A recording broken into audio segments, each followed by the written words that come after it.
તો હાલમાં ગુજરાતની રાજનીતિના સૌથી મોટા સમાચાર સામે આવી રહ્યા છે। જી હા, બિલકુલ આપને જણાવવા માંગીશ કે અત્યારના સમય મુખ્યમંત્રી ભૂપેન્દ્ર પટેલ એકાએક દિલ્હી પહોંચ્યા છે। હર્ષ સંઘવી, જગદીશ વિશ્વકર્મા પણ દિલ્હી પહોંચ્યા છે। પીએમ મોદી અને અમિત શાહ સાથે કરશે બેઠક। ભાજપના સંગઠનને લઈને થઈ શકે છે ચર્ચાઓ। ટૂંક જ દિવસમાં સંગઠનના હોદ્દેદારની જાહેરાત થઈ શકે છે તેવી માહિતી સૂત્રો જણાવી રહ્યા છે। આ સાથે જ તો આ મામલે વધુ માહિતી સાથે અમારા એસોસિએટ એડિટર ઉમંગ સોની ફોન લાઈનના માધ્યમથી જોડાઈ ગયા છે। ઉમંગજી, ગુજરાતની રાજનીતિના સૌથી મોટા સમાચાર મુખ્યમંત્રી ભૂપેન્દ્ર પટેલ સહિત હર્ષ સંઘવી અને જગદીશ વિશ્વકર્મા પણ દિલ્હી પહોંચ્યા છે। શું લાગી રહ્યું છે આપને? તમને જણાવી દઉં કે આગામી વર્ષ 2027માં ગુજરાતમાં મોટા પ્રમાણમાં ચૂંટણી યોજાવાની છે અને તે ઉપરાંત તમે જણાવી દઉં કે એપ્રિલ મહિનામાં મહાનગરપાલિકાઓની ચૂંટણી યોજાવાની છે। સૌથી તમે સમજાવી દઉં કે ભાજપ એક એવો પક્ષ છે કે જે ચૂંટણીની તૈયારી પૂર્વ કરે છે, એટલે બે વર્ષ પહેલા એનું આખું માળખું તૈયાર કરે છે। સામે પક્ષે વિપક્ષની વાત કરે તો વિપક્ષ હંમેશા ઊંઘમાં રહે છે અને છેલ્લા સમયે ચૂંટણીની તૈયારી કરે છે। તેનું પરિણામ છેલ્લા 3 દાયકાથી વધુમાં ગુજરાતમાં ભાજપનું શાસન છે।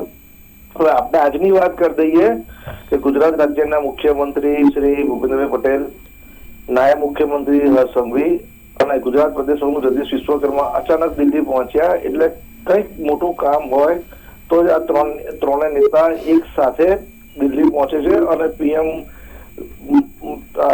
વડાપ્રધાન નરેન્દ્ર મોદી અને ગૃહમંત્રી અમિત શાહની બેઠક કરે છે।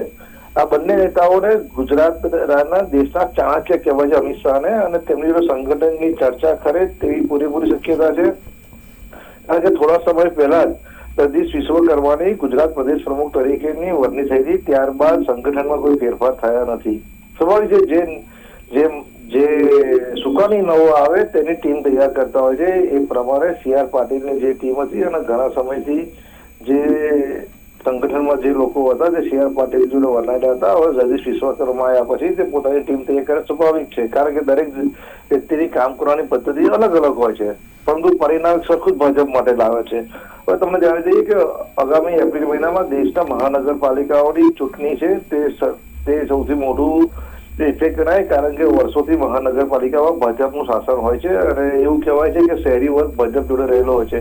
તેનો વિશ્વાસ વધુ જીતવા માટે અને સંગઠનમાં મોટા ફેરફાર કરી અને પોતાના વ્યક્તિઓને લાવી અને જે હોદ્દેદારો છે તેમને સાથે મીટિંગ કરી અને આજે શું વડાપ્રધાન નરેન્દ્ર મોદી અને અમિત શાહ જે ચાણક્ય કહેવાય છે જે દેશના અને રાજકારણના, તેવા અમિત શાહને મળી અને ટૂંક સમયમાં સંગઠનના ફેરફાર થશે। એવી તમે જણાવી દઉં કે ગુજરાત પોલીસ વડા જે DG સાહેબ કહેવાય છે તેમની વય મર્યાદા પૂરી થઈ ગઈ છે, તેમને એક્સટેન્શન આપ્યું હતું। તેમને 31/12 રોજ નિવૃત્ત થવાના સંકેત છે, તેને લઈને ચર્ચા થઈ જવાના સંકેત છે, કારણ કે ઘણા સમયથી જે પોલીસ વડાનું પ્રમોશન આપી SP માંથી રેન્જ DIG બનાવ્યા છે। 10 થી વધુ અધિકારીઓ અત્યારે વેઇટિંગ લિસ્ટમાં છે। બીજી તરફ તમે જણાવી દઉં કે કેટલા પોલીસ અધિકારીઓનો 3 વર્ષથી વધુનો સમય તે જિલ્લામાં થઈ ગયો છે, પ્રમોશન બી ડ્યુ છે બધાના। આ તમામ ચર્ચાઓ થશે આજના દિવસ દરમિયાન અને ટૂંક સમયમાં જ આપ જોઈ શકશો કે નવા વર્ષમાં જ પોલીસ ખાતામાં અને સંગઠનમાં મોટા ફેરફારની શક્યતાઓ જોઈ રહ્યો છું। બક્ષા બિલકુલ થી ઉમંગજી, જેવી રીતે સૂત્રો દ્વારા માહિતી મળી રહી છે કે ટૂંક જ દિવસોમાં સંગઠનના હોદ્દેદારોની જાહેરાત થઈ શકે છે, ત્યારે પ્રદેશ પ્રમુખની ટીમમાં મહામંત્રી તરીકે કોના નામોની જાહેરાત થઈ શકે છે? આપને શું લાગી રહ્યું છે? દક્ષા, તમને જણાવી દઉં કે ભાજપ એક એવો પક્ષ છે કે તમે કશું બી અનુમાન લગાવી શકાવો તે શક્ય બનતું નથી, બરોબર? મહામંત્રીની સાચી વાત છે, જે સંગઠન માટે કુશળ નેતા હશે અને જગદીશ વિશ્વકર્મા જે ટાઈપ સારું હશે એવા લોકોને મહામંત્રી બનાવશે। નામ જાહેર કરવાથી કોઈ પણ દિવસ ભાજપમાં એ વ્યક્તિનું સ્થાન મળતું નથી। તમે બી જોયું છે કે જયારે ભૂપેન્દ્રભાઈ પટેલ પ્રથમ વખત મુખ્યમંત્રી બન્યા હતા, જો ત્રીજા હરોળમાં બેઠા હતા, અચાનક તેના નામની જાહેરાત થઈ, માટે ભાજપ આંચકાજનક પરિણામ આપવા માટે સક્ષમ છે। કોઈનું પણ નામ લેવું અત્યારે યોગ્ય નથી। ટૂંક સમયમાં જ દૂધનું દૂધને પાણી થઈ જશે। કોને સુકાની જગદીશ વિશ્વકર્મા છે જે ગુજરાત પ્રદેશ પ્રમુખ, તે પોતાના મંડળની અંદર પોતાના જે ટીમની અંદર કોને સ્થાન આપશે એ ટૂંક સમયમાં દેખાઈ આવશે। દક્ષા જી ઉમંગજી, અમારી સાથે જોડાવા બદલ આપનો આભાર. ગુજરાતની રાજનીતિના સૌથી મોટા સમાચાર. મુખ્યમંત્રી ભૂપેન્દ્ર પટેલ એકાએક દિલ્હી પહોંચ્યા છે. જી હા, બિલકુલ.